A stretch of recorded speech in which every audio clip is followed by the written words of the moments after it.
Greetings brothers, we've had a new FAQ drop, so let's talk about any of the rules that will affect Blood Angels and maybe go over some of the changes.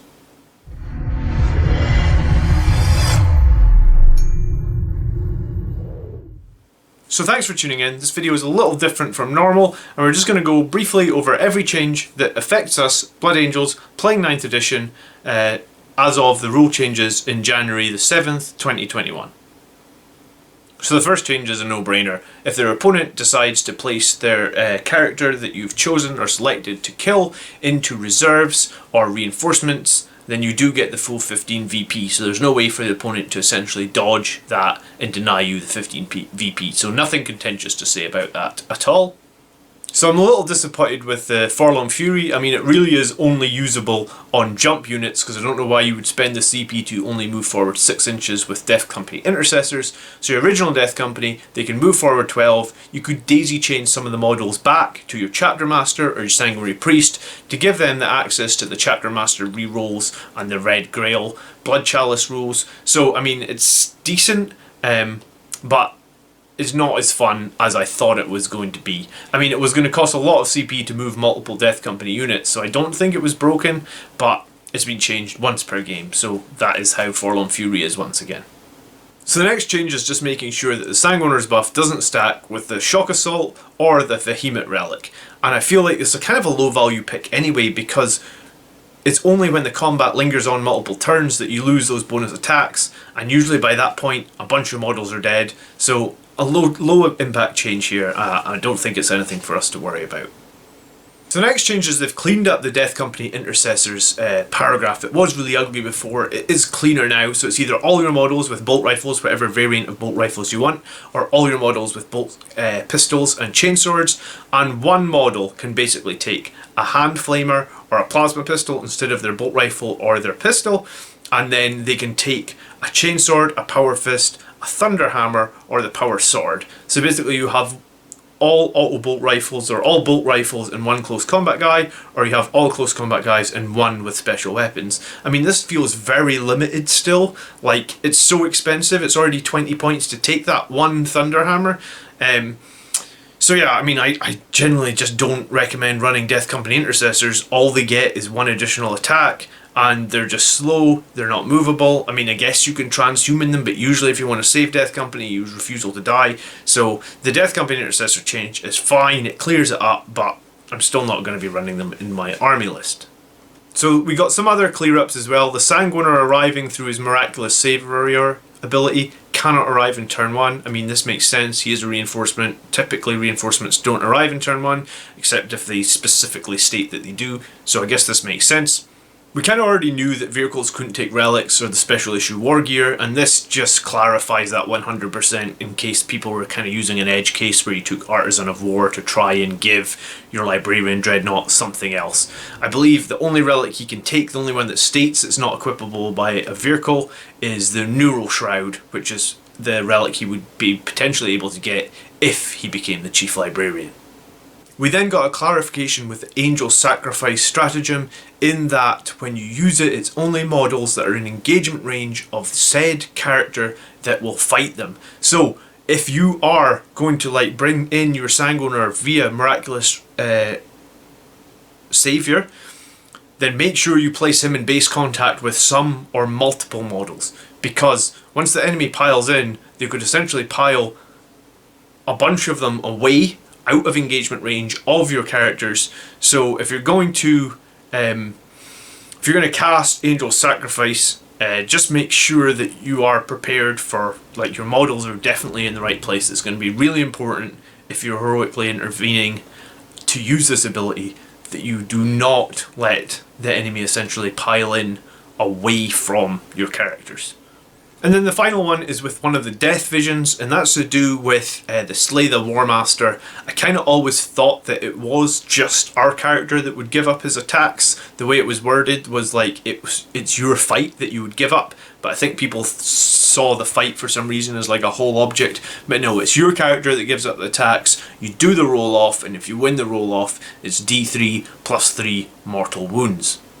The next change, which was being contentious with Blood Angels for a while, people have asked, does the Blood Chalice, which makes your attacks basically be in Assault Doctrine is considered to be active for that attack. Does that give you the 1 additional attack from Savage Echoes? Well, Savage Echoes is on page 47 under Detachment Abilities for the Blood Angels, and what it says now in the FAQ in the Space Marine Codex, so this isn't actually in the Blood Angels Codex, it says whenever a rule allows a unit to gain the bonus of a particular doctrine, even though it is not active for the rest of your army, then whilst that rule applies to that unit will also gain the benefit from any such detachment abilities.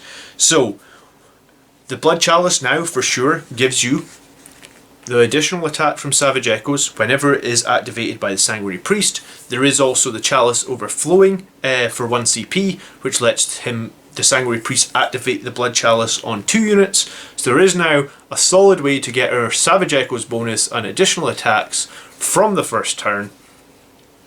So I guess I haven't used this as of yet, but it's nice to get clarification on it, and I think I will definitely start using it more often. And as everybody likes to run the Warlord Selfless Healer Sanguinary Priest, I guess we should talk about the Combat Revival. So Combat Revival, its whole paragraph got changed. I thought the way they would do it would just make bikers exempt from being revived, but no, the way they have done it is they have literally called out explicitly the Invaders' ATVs cannot be revived. So I guess your Apothecary can still revive Outriders, I guess he can still revive attack bikes, or any other bikes, just not our Invader ATV bike squads. We also have a few point and power level changes. So Inceptors have moved up to power level 7 and are now power level 14. Eradicators are also power level 7 and power level 14. I guess both squads if they contain more than 4 models. Eradicators went up 5 points per model, so from 40 to 45. I still think that maybe I could update my Math Hammer document on this, but I think that even at 45 points per model, they will still be one of the strongest in terms of damage output. Outriders went up from 45 to 50, which I feel is a little bit harsh. Like, Outriders are okay, but I always felt like with Outriders, once the Devastating Charge has wore off, they become much weaker. And then your Inceptors also went up from 40 to 45. Again, this seems quite costly. I feel like the Bolter Inceptors didn't need to go up 5 points. Maybe just the Plasma ones, and maybe they could have done that by like comboing the weapons together or something. But nonetheless, Inceptors, Eradicators, Outriders, all up 5 points. So in edit this video, I just noticed that I missed both the Chapter Ancient is now power level 5, and the Chapter Champion is up to power level 4. So just quickly jump in here and correct those, because I missed them when I was filming this yesterday.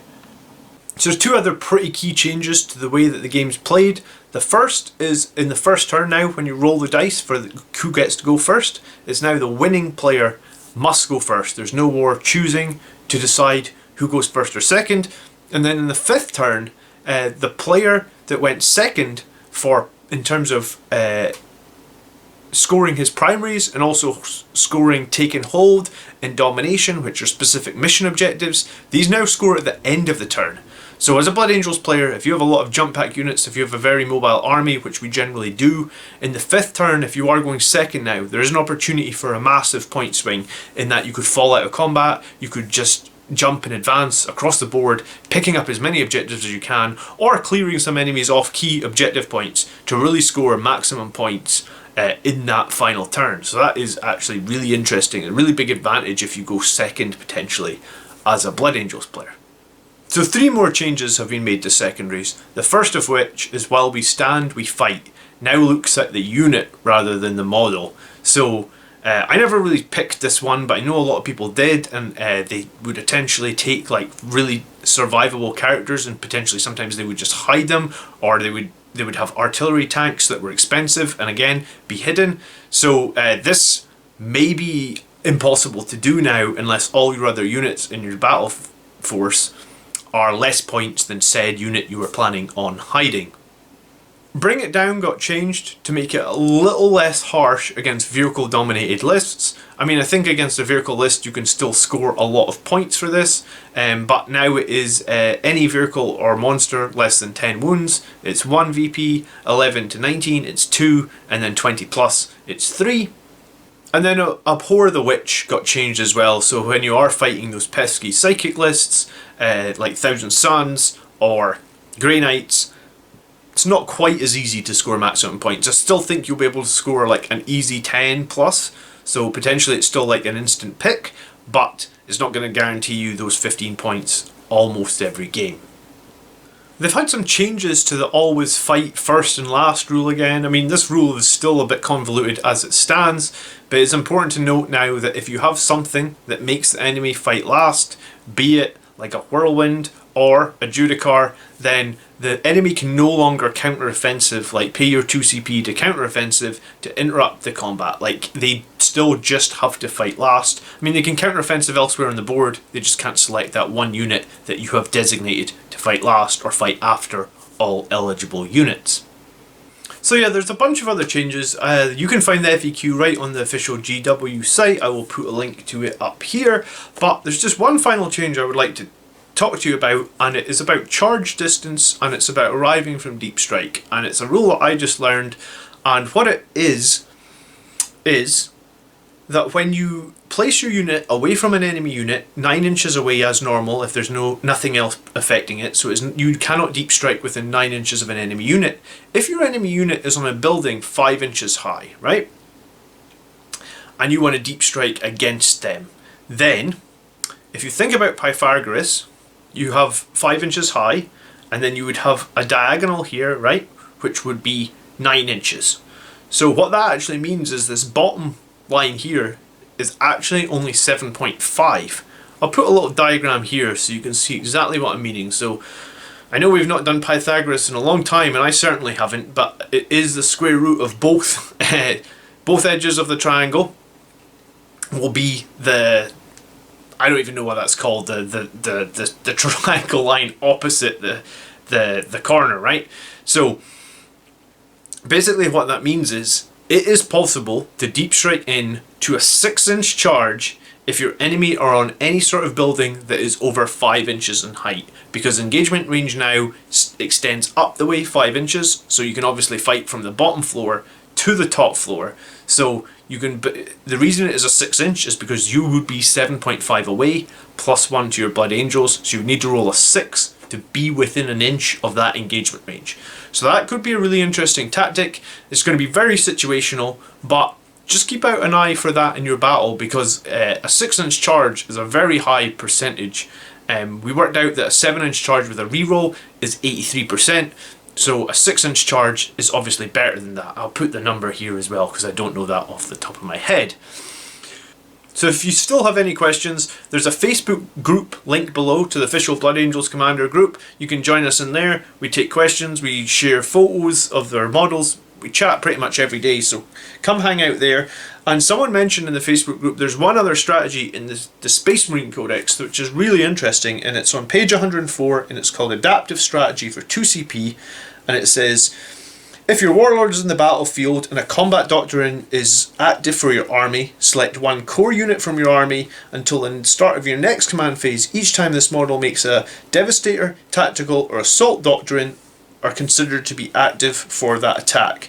So it would get more strength out of a unit that has some heavy weapons, has some assault weapons, and also has some close combat weapons. And the one model or group of units that people in the Facebook group shouted out here were Terminators. You could have a Terminator with like a Cyclone missile launcher, you've obviously got those assault rapid fire Stormbolters, and then you have your close combat Power Fists or whatnot. So adaptive strategy for 2 CP minus an additional -1 essentially on all their weapons, and then you get that +1 attacks in close combat from your Savage Echoes. So for 2 CP, pretty cool way to buff a core unit. Could be used in other ways as well if you just really wanted a core unit to get that additional attack from Savage Echoes in turn 1 or 2.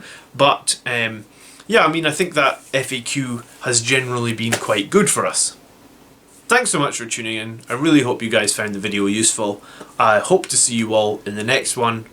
By the blood are we made. Peace.